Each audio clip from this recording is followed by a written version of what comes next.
কিছু মানুষ শুধু খেলা খেলে চলে যায়, আর কিছু মানুষ নিজের পুরো যুগকেই সাথে নিয়ে চলে যায়।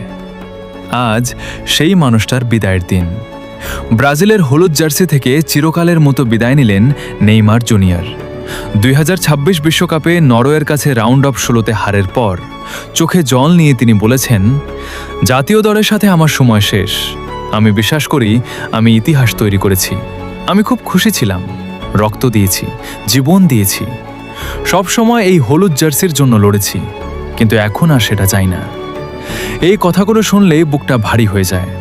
মাত্র 18 বছর বয়সে যে কিশোরটা প্রথমবার ব্রাজিলের জার্সি গায়ে জড়িয়েছিল, আজ 34 বছর বয়সে সেই জার্সিটা আলতো করে খুলে রাখলেন।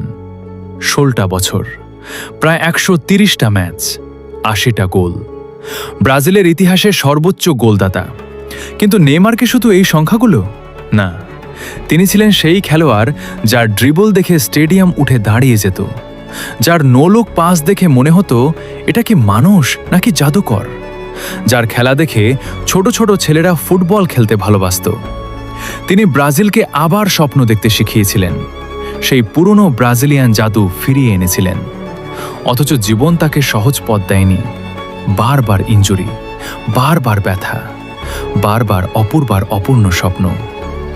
4টা বিশ্বকাপ খেলেও সেই কাঙ্ক্ষিত শিরোপা আর জেতা হলো না। শেষ পর্যন্ত 2026-এও স্বপ্নটা অপূর্ণই থেকে গেল। তবুও তিনি হার মানেননি।